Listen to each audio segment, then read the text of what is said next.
guys, welcome back to A Little Less Lisa. This channel is all about my health, wellness, fitness, and weight loss maintenance journey. And this video is going to talk about my upcoming skin removal surgery. So if that's something you're interested in, I would love to see you back here because this is going to be a whole series kind of chronicling the process. I've already done some videos on the sort of pre-op process of getting approval, that sort of thing, and I'm going to go over my pre-op appointment that I had with my surgeon yesterday. So if that interests you, like I said, then click the subscribe button and the notification bell. That way you know every time I upload a video and how my progress is going to go. So with that, let's talk about my pre-op appointment I had with my plastic surgeon yesterday.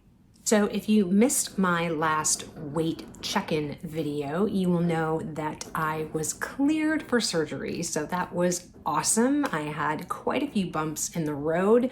If you watch my last few check-in videos, you will have seen sort of the saga of some health things that I was dealing with. And it wasn't even really my health. It was all things that I don't even know. I'm not going to get into it. You can watch those videos. But the bottom line is I was finally cleared for surgery.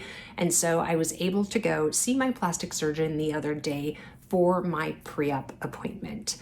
Now, my mom was also getting surgery with the same surgeon. She actually just completed hers, and she had a medial thigh lift. In addition to, she convinced him to redo her brachioplasty that she had done back in October because she felt like she still had some skin and some fat that he could remove. And since she was going to be on the table already, he agreed to go ahead and do it. So she had a redo of her brachioplasty in addition to a medial thigh lift, and she is staying with us right now to recover. So I'm going to try to get through this quickly so I can go check on her and make sure she's doing okay.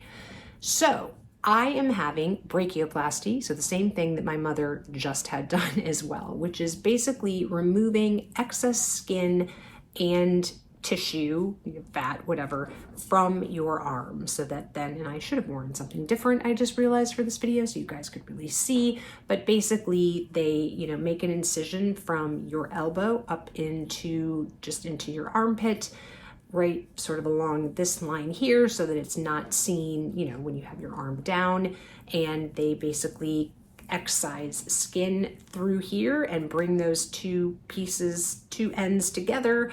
So like I said, to form a scar that goes, like I said, sort of on the inside of your arm.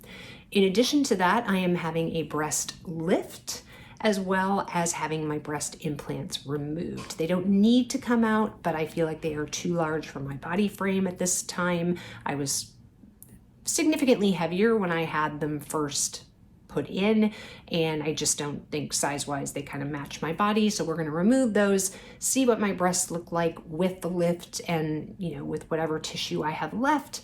And then we'll assess after maybe a year whether or not I want to have implants put back in. But we'll make that decision, like I said, down the road when I'm healed and I can really see what my breasts are going to look like. But what I found out yesterday is that in addition to that, the way it's done is really why he calls it an upper body lift, is because this whole thing is actually joined.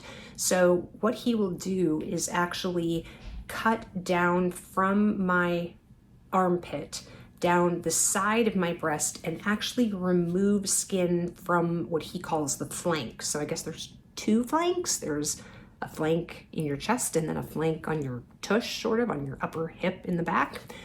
And so the scar will basically start here, go along here, come into my elbow, come down around the side of my breast, go underneath my breast over up, I think, to about here. And it's what they call an anchor scar. So there's your areola is removed. So there's a scar around your areola, and then it comes down vertically here into, like I said, an anchor below underneath the breast. So you won't really see that scar, but obviously the scar around your areola and down vertically to the underneath scar, will be visible slightly, after it fades. Obviously it'll be very noticeable while it's still red and it's healing and all that kind of thing, but as it fades or whatever, it should be fairly undetectable or not look that horrible. So like I said, he will excise then skin from sort of the side, what, like I said, he calls the flank over here too. So that was something new. I had not heard that before. I didn't know that that was something that he did, and that the scar will basically all be kind of connected to one another, which I thought was really interesting. So, like I said, everything is a go. He said I am a fantastic candidate for this surgery because really all I have left is just excess skin. And I will pop up pictures here of me that I will have taken pre-ops that you can see. I really do have, especially when I have my arm down like this. I've never really looked at my arm like this, and my mom actually was the one that made a comment about it, is I have a lot of really crepey skin that just hangs right here. When I look at my arm, I always do it like this, and I'm bothered by this part. And the crepey skin essentially then sort of falls with gravity, so I don't really see that. But then when she mentioned that to me and I looked at it, I was like, oh gosh, it's really, yeah, that's not very attractive. So I'm excited to have a tight, have my skin look taut and youthful, in addition to having the excess and all that stuff removed, so that I can really truly appreciate the work and the effort that I have put into sculpting my upper body, which I'm really, really proud of. So I will have taken kind of my final measurements, obviously, before I have surgery. The surgery is scheduled for February 5th, so you will probably see this video on Tuesday the 4th. So, by the time you see this video, I'm sure, be very, very nervous for the upcoming surgery. I have to be there at about 8:45 or 9 o'clock or so in the morning. Surgery is scheduled for 10:15. It is scheduled for 4 hours. So, obviously there's quite a bit of care put into the breast part. One thing they do as a part of any breast removal, especially implant surgery, and I think also breast lift, is they do send breast tissue for pathology. So, even though I did just have obviously a mammogram and then a second mammogram on my right side, even more, I guess, assurance that I do not have any cancer, because they will send samples, like I said, off to pathology to be tested. Also, in addition to that, I will have drains. So I will have a drain in each breast, because they are removing the implants. That will leave sort of an open cavity there for a while, right, until tissue shrinks and areas shrink. And so they want to make sure that fluid doesn't accumulate there. So I will have drains for about 5 days. I go back for my post-op appointment on the 10th, so 5 days later. And the assumption is that the drains will be removed at that time, because actually I think technically he likes to see people back 3 days after surgery to remove the drains. Obviously that would put me on a Saturday, so that doesn't really work. So Monday, which is that first day back in office, is the most logical time to do that. My mom will also come at that time, do her post-op, and then she'll be leaving and going back home, assuming everything is fine for her, that Tuesday. What else was kind of surprising? Oh, not surprising, but I did talk to him about the possibility of doing like a fat graft to my breast, since he wasn't comfortable putting implants in at this time, because I don't really know what size I want to be and all that kind of stuff.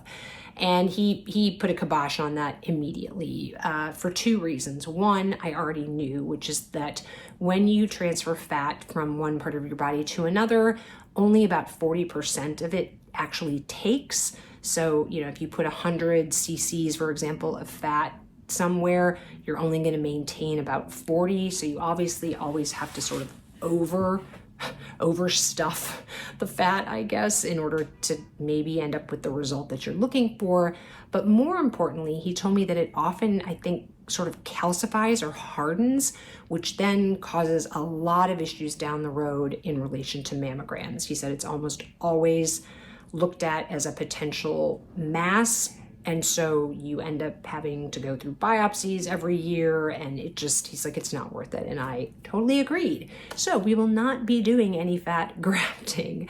The other thing that I asked him also was that I do have, again, you see this in the cutaways here, a little bit of lax skin right, sort of at my upper rib cage, underneath my breasts. And so I asked him if I would get any kind of benefit from the lift, since obviously he's going to be sort of pulling up a little bit, and he thought I would get some benefit to that. So we'll see. If, I'm not expecting any kind of miracles, and honestly, if I'm just standing there, it's not super noticeable, but every once in a while I kind of notice it if I'm standing in a sports bra or something, and it's a little crinkly, so whatever. Like I said, if it can't be helped, I'm not that worried about it.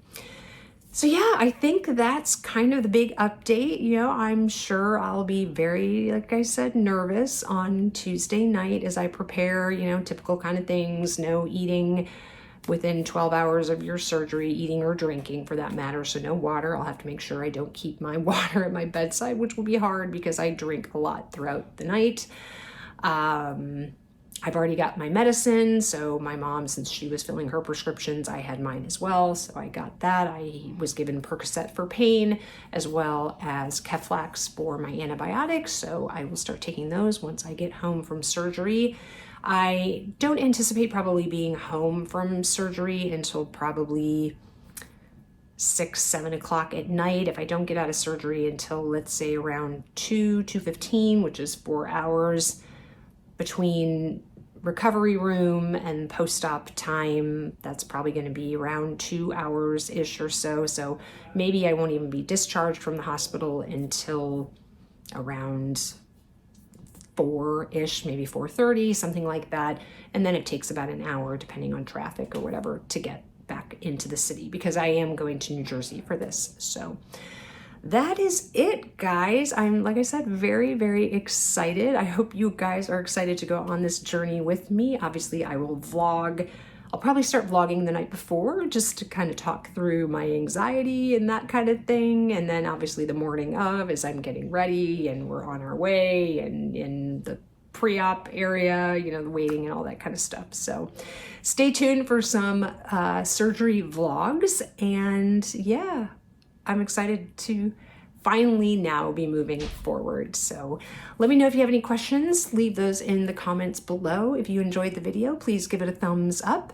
If you haven't subscribed to my channel, I'd love to see you back here. So click the subscribe button and the notification bell below. That way you will know every time I upload a video. If you want to keep on watching, there'll be another video on the screen for you to watch. And remember, kindness and hate spread the same. The choice is yours. I'll see you in the next video, guys. Take care. Bye-bye.